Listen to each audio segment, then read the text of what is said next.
S S ಟಿವಿಯಲ್ಲಿ ಜಾಹೀರಾತು ನೀಡಲು ಈ ನಂಬರಿಗೆ ಸಂಪರ್ಕಿಸಿ. ಈ ತರದ ಗೊಂದಲಗಳಾಗ್ತದೆ ಅಂತ ಮಾತುಗಳು ಕೇಳಿ ಬರುತ್ತೆ. ಚಿತ್ರೋದ್ಯಮದಲ್ಲೂ ಕೂಡ ಅಂತ ಕೊರತೆ ಕಾಣಿಸ್ತಿದ್ಯಾ? ಅದಕ್ಕೆ ಈ ತರದ ಮಾತುಗಳೆಲ್ಲ ಶುರು ಆಗ್ತಿದ್ಯಾ ಹೇಗೆ ಅಂತ? ಇಲ್ಲ, ಮಾತುಗಳು ಅಂತಂದ್ರೆ ಏನಾಗಿದೆ ಈಗ ನೋಡಿ, ನಾನು ಉದಾಹರಣೆಗೆ ಈಗ ಅವ್ರವ್ರು ಯಾರ್ಯಾರ್ದೋ ದುಡ್ಡು ಇಸ್ಕೊಂಡಿರ್ಬೋದು, ಕೊಟ್ಟಿರ್ಬೋದು, ಬಿಟ್ಟಿರ್ಬೋದು, ಗೊತ್ತಿಲ್ಲ ನನಗೆ. ಓಕೆ, ನಾನು ತಗೊಂಡಿದ್ದೆ, ಕೊಟ್ಟೆ, ಸಿನಿಮಾ ಮಾಡಲಿಲ್ಲ, 2 years 3 years ಸಿನಿಮಾ ಮಾಡಲಿಲ್ಲ, ಬರಲಿಲ್ಲ. ಆದ್ರೂ ಸರಾಗೋವಿಂದವ್ರು ಒಂದು ಮಾತು ಹೇಳಿದ್ರು, ಪ್ರೇಮವ್ರು ಏನೋ ಕಷ್ಟ ಅಲ್ಲದೇನೆ ಕೊಟ್ಬಿಡಿ ಪ್ರೇಮವ್ರೆ, ಕೊಟ್ಟೆ ನಾನು ಅವ್ರಿಗೆ. ಓಕೆ, ಊಟ ಮಾಡೋದು ಕೊಡ್ಬೇಕಾ, ಕರೆಂಟ್ ಬಿಲ್ ಕಡಕ್ಕೆ ಕೊಡ್ಬೇಕಾ ಅವ್ರಿಗೆ? ಆಯ್ತಾ, ಒಂದ್ಸರಿ ಬಂದ್ಬಿಟ್ಟು ಎಲ್ಲರೂ ಬಂದು ಇಲ್ಲಿ ಕುಂತ್ಕೊಂಡು ಇದು ಮಾಡಿದ್ರು, ಪ್ರಾಬ್ಲಮ್ ಕ್ಲಿಯರ್ ಆಯ್ತು ಅನ್ಕೊಂಡು ಹೋದ್ರೆ ಮತ್ತೆ ಪ್ರಾಬ್ಲಮ್ ಶುರುವಾಯ್ತು ಅನ್ನೋದಕ್ಕೆ ಇದೇ ನಿಮ್ಮ ಕ್ವಶನ್. ಅಂದ್ರೆ ಯಾರು ಸ್ಟ್ರಾಂಗ್ ಇಲ್ಲ. ಇದೇ ಅಂಬರೀಷ್ ಅಣ್ಣ ಇದ್ದಿದ್ರೆ, ಇದೇ ಬಂದ್ಬಿಟ್ಟು ಅಮ್ಮ ಇದ್ದಿದ್ರೆ, ಯಾರಾದ್ರೂ ಕರೆದು ಬೈತಿದ್ರ, ಮಾತಾಡ್ತಿದ್ರ, ಯಾರಾದ್ರೂ ಹೇಳ್ತಿದ್ರ, ಬೆಳ್ ಮಾಡಿ ತೋರಿಸ್ತಿದ್ರ, ಲವ್ ಬರ್ರ ಇಲ್ಲಿ ಯಾಕ್ರೋ ನಮ್ಮ ಮನೆ ಮರ್ಯಾದೆ. ಯಾಕಂದ್ರೆ ಮನೆ ಅಂತೀವಲ್ವಾ, ನಮ್ಮ ಮನೆ ಅಂತೀವಿ. ಚಿತ್ರರಂಗ ಒಂದು ಮನೆ, ಇದು ಫಿಲಿಂ ಚೇಂಬರ್ ಒಂದು ನಮ್ಗೆ ತಾಯಿ ಸ್ಥಾನದಲ್ಲಿ ಇರೋದು ಇದು ಅಂತ ಹೇಳ್ತೀವಲ್ಲ. ಸೊ ಕೇಳ್ಬೋದಲ್ವಾ, ಮಾತಾಡ್ಬೋದಲ್ವಾ? ಯಾಕೆ ಕೇಳಲಿಲ್ಲ ಅವರು? ಆಮೇಲೆ ನಾನು ಹೇಳೋದು, ಒಂದು ಸರಿ ಯಾರಾದ್ರೂ ಈ ತರ ನ್ಯೂಸೆನ್ಸ್ ಮಾಡಿದಾಗ, ಯಾರಾದ್ರೂ ಪ್ರಾಬ್ಲಮ್ ಮಾಡಿದಾಗ ದಯವಿಟ್ಟು ಬರಬೇಕು, ಬಂದು ಕೇಳ್ಬೇಕೆ, ಕರೀರಿ, ಅವ್ರು ಯಾರು ಕರೀರಿ ಅಂದ್ಬಿಟ್ಟು ಕುಂದಿಸ್ಕೊಂಡು ಮಾತಾಡಿ. ಯಾಕಂದ್ರೆ ಚಿತ್ರರಂಗ ಬಗ್ಗೆ ಕೆಟ್ಟಾಗ ಮಾತಾಡ್ತೀಯ ಕಣ್ರಿ, ಕರೀರಿ ಅಂತ ಕುಂದಿಸ್ಕೊಂಡು ಮಾತಾಡೋ ಧೈರ್ಯ ಯಾರಿಗಿದೆ? ಮಾಡ್ಬೇಕೀಗ, ಚೇಂಬರ್ ಮಾಡ್ಬೇಕೀಗ. ಅಮ್ಮ ಕೂತಿಯಾರ, ಜಯಮಾಲ ಅಮ್ಮ ಕೂತಿಯಾರ, ಈಗ ಚೇಂಬರ್ ಮಾಡ್ಬೇಕು, ಫಿಲ್ಮ್ ಚೇಂಬರ್ ಮಾಡ್ಬೇಕೀಗ.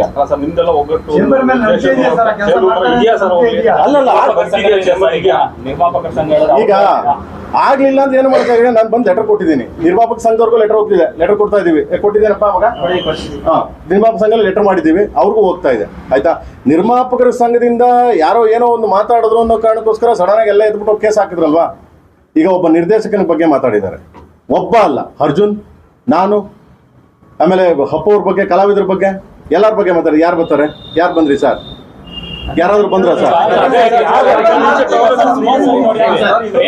ಟಾರ್ಗೆಟ್ ಮಾಡೋದಕ್ಕೆ ಈಗ ದುಡ್ಡಿನ ವ್ಯವಹಾರ ಇತ್ತು, ಕ್ಲಿಯರ್ ಮಾಡಿದೆ. ಅದಾದ್ಮೇಲೆ ಕೂಡ ಮುಂದಿನ ಸಿನಿಮಾ ಇದೆ, ಅದನ್ನು ಕೂಡ ಉಲ್ಲೇಖ ಮಾಡ್ತಾರಲ್ಲ. ಆಯ್ತು ಅಲ್ವಾ, ಧ್ರುವ್ ಬಗ್ಗೆ KVN ಅವ್ರ ಬಗ್ಗೆ ಯಾಕೆ ಮಾತಾಡ್ಬೇಕು? ಫಸ್ಟ್ ಆಫ್ ಆಲ್ ಗುರು, ಒಂದು ಸಿನಿಮಾ ಮಾಡಿದಾಗ ನಾನು ಕರಿಯಾ ಸಿನಿಮಾ ಇಂದ ಹಿಡಿದು ಟಿಲ್ ಟುಡೇ KD ವರ್ಗುನು ಒಂದೇ, ಏನಂತ, ಒಂದು ಸಿನಿಮಾ ಮಾಡಿದಾಗ ಇನ್ನೊಂದು ಸಿನಿಮಾ ಅದು ಕಂಪ್ಲೀಟ್ ಆಗಿ ಬಿಸ್ನೆಸ್ ಮಾಡಿ ಪ್ರೊಡ್ಯೂಸರ್ ದುಡ್ಡು ಹೋದ್ಮೇಲೆ ಇನ್ನೊಂದು ಸಿನಿಮಾ ಮಾಡೋದು ನಾನು. ಅಲ್ಲಿವರೆಗೂ ಇವತ್ತಿನವರೆಗೂ ಮಾಡಿಲ್ಲ. ಇಡೀ ಚಿತ್ರರಂಗ ಗೊತ್ತು, ಮೀಡಿಯಾದವ್ರಿಗೂ ಗೊತ್ತು, ಪ್ರತಿಯೊಬ್ಬರಿಗೂ ಗೊತ್ತು, ಎಲ್ಲರಿಗೂ ಗೊತ್ತು. ಇದನ್ನ KD ಅನ್ನೋ ಸಿನಿಮಾನ ತಗೊಂಡ್ಬಿಟ್ಟು ನಾನು 3 ವರ್ಷದಿಂದ ಮಾಡ್ತೇನೆ. ಹಂಗಿದ್ರೆ ನಾನು 3 ವರ್ಷದಿಂದ ವೇಸ್ಟ್ ಅಲ್ಲ ನನ್ನ ಟೈಮು. ಏನು ಕೇಳಿನ ಇರೋದು? ಪ್ರೊಡ್ಯೂಸರ್ಗೆ ನೋವು ಆಗಬಾರ್ದು, ನನ್ನಿಂದ ತೊಂದರೆ ಆಗಬಾರ್ದು. ನಾನು ಅವ್ರು ರೆಡಿ ಮಾಡಿ ಪಿಕ್ಚರ್ ರಿಲೀಸ್ ಮಾಡಿ ತೊಗೊಂಡೋಗ್ಬಿಟ್ಟು ಅವ್ರು ಬಿಸ್ನೆಸ್ ಮಾಡಿ ಅದೇ ಕೊಟ್ಟೋಗಿ ಇನ್ನೊಂದು ಸಿನಿಮಾಗೆ ಹೋಗ್ತೀನಿ ನಾನು. ಅದು ನಮ್ಮ ಇಷ್ಟ ರೀ. KVN 100 ಕೋಟಿ ಮಾಡ್ತಾರೋ, 200 ಕೋಟಿ ಮಾಡ್ತಾರೋ, 500 ಕೋಟಿ ಮಾಡ್ತಾರೋ, ಅದು KVN ಅವ್ರದ್ದು, KVN ಸಂಸ್ಥೆ ಅವ್ರದ್ದು. ಈಗ ಯಾರು ಮಾತಾಡಕ್ಕೆ? ನನ್ನ ಸಿನಿಮಾ ಬಗ್ಗೆ ನೀವು ಯಾರು ಹೂ ಅರಿವು ಮಾತಾಡಕ್ಕೆ? ಅದನ್ನ ಜನ ಮಾತಾಡ್ತಾರೆ. ಈಗ ದುಡ್ಡು ಕೊಟ್ಟು ದುಡ್ಡಿನ ವ್ಯವಹಾರ ಕೊಟ್ಬಿಟ್ಟಿದ್ದೀವಿ, ಕೊಟ್ಟರು ನಿಮ್ಮ ಹೆಸರು ಏನಕ್ಕೆ ತೆಗೆದ್ರು ಅಂತ ನಾನು ಅದನ್ನೇ ಕೇಳ್ತಾ ಇರೋದು.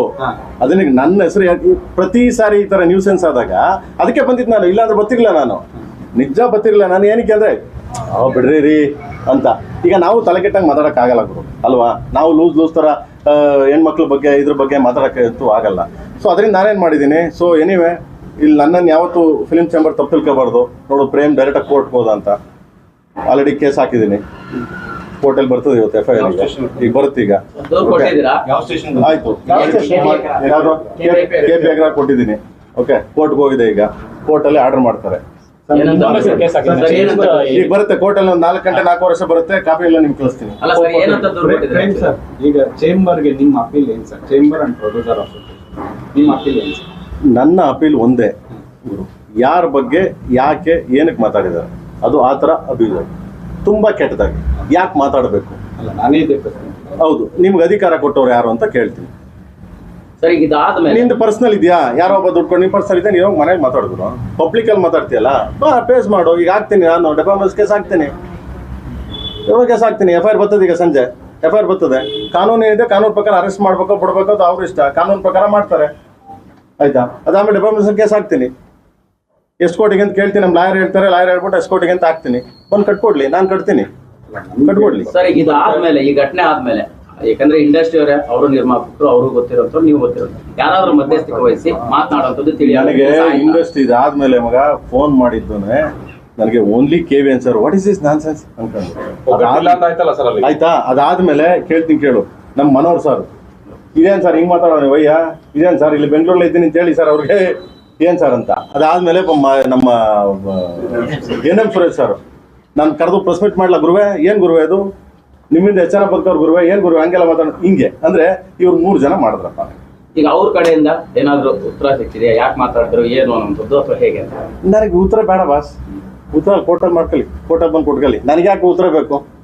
ಅಂದ್ರೆ ಈಗ ಅವರು ನನಗೆ ಉತ್ತರನೇ ಅವಶ್ಯಕತೆ ಇಲ್ಲ ಬಾಸ್, ನನಗೆ ಉತ್ತರನೂ ಬೇಡ, ಅವ್ರ ಕಡೆಯಿಂದ ಏನೂ ಬೇಡ. ಏನಕ್ಕೆ ಅಂದ್ರೆ ತುಂಬಾ ಕೆಟ್ಟದಾಗಿ ತುಂಬಾ ಅವ್ರು ಹೇಳ್ತಾರಲ್ಲ ಏನೋ ಹಸುಗಳು ಇದು ಬೆಳೆದು ಬಂದವನು ಏನೋ ಹೇಳ್ತಾರೆ, DK ಶಿವಕುಮಾರ್ ಅವ್ರ ಬಗ್ಗೆ ಮಾತಾಡಿದ್ರು ಏನಂತ, ಎಲ್ಲೋ ಪೆಟ್ರೋಲ್ ಕಾಸಿರ್ಲಿಲ್ಲ ಕೊಟ್ಟಾರೆ. ಈ ಸ್ವಾಮಿ ಒಂದು ತಿಳ್ಕೊಳ್ಳಿ ಏನದು ಅಂದರೆ ನಾಲೆಡ್ಜ್ ಇದ್ದರೆ ನಿಮಗೆ ಏನಾದರೂ ನೀವು ನಾನು ಕರೆಕ್ಟಾಗಿದ್ದೀನಿ ಆರಾಮಾಗಿದ್ದೀನಿ ಅಂದರೆ ತಿಳ್ಕೊಳ್ಳಿ. ಪ್ರತಿಯೊಬ್ಬ ಬರೋದು ಭೂಮಿಯಿಂದನೇ, ಪ್ರತಿಯೊಬ್ಬ ಲೋ ಲೆವೆಲಿಂದನೇ ಬರೋದು. ನಾವು ಅಲ್ಲಿಂದನೇ ಬಂದಿದ್ದು, ಹೊಸ ದನ ಎಮ್ಮೆ ಮೇಸ್ಕೊಂಡೇ ಬಂದಿದ್ದು. ಇವತ್ತು ಎಮ್ಮೆ ಕಟ್ಟಿದ್ದೀವಿ, ಇವತ್ತು ಹೊಸ ಕಟ್ಟಿದ್ದೀವಿ. ಇವತ್ತೂ ನಂದು ದೊಡ್ಡ ಡೈರಿ ಮಾಡಿದ್ದೀನಿ ನನ್ನ ತಾಯಿ ಹೆಸರಲ್ಲಿ. DK ಶಿವಕುಮಾರ್ ಅವರು ಅಷ್ಟೇ, ಪೆಟ್ರೋಲ್ ಕಾಸಿಲ್ಲ ಅಂದರೆ ನೀನು ಕೊಟ್ಟಿದ್ದೇವೆ ಬಿಟ್ಟಿದ್ದೇವೆ ಅವ್ರಿಗುಂಟು ನಿನಗುಂಟು ಆಯಿತಾ. ಬಟ್ ಇವತ್ತು ತೊಗೊಂಡೋಗ್ಬಿಟ್ಟು ಕರ್ನಾಟಕ ಆಳ್ತಾವ್ರೆ DCM ಆಯಿತಾ, ಆ ರೇಂಜ್ಗಿದ್ದಾರೆ. ಅಂದರೆ ಪ್ರತಿಯೊಬ್ಬ ಬರೋದು ಇಲ್ಲಿಂದನೇ, ಲೋ ಲೆವೆಲಿಂದನೇ. ಯಾರು ಎಲ್ಲಿಂದ ಬರ್ತಾರೆ, ಹೆಂಗೆ ಬಂದ್ಬಿಡ್ತಾರೆ? ಇವರೇನು ಹುಟ್ಟಿದ ತಕ್ಷಣ ಇವ್ರ ಅಪ್ಪ ಅಮ್ಮ ಹುಟ್ಟಿದ ತಕ್ಷಣ ಏನು ಮೈಸೂರು ಮಹಾರಾಜು ಕಿರೀಟ ಹಾಕಿ ಹುಟ್ಟಿಸಿದ್ರಾ? ಇಲ್ಲ ತಾನೆ, ಚಿಕ್ಕದ್ರಿಂದನೇ ಬರೋದು. ಅಂದ್ರೆ ದೊಡ್ಡ ಹೆಸರು SSTV ಸಿನಿಮಾ ಜಗತ್ತಿನ ಕ್ಷಣ ಕ್ಷಣದ ಸುದ್ದಿಯೊಂದಿಗೆ.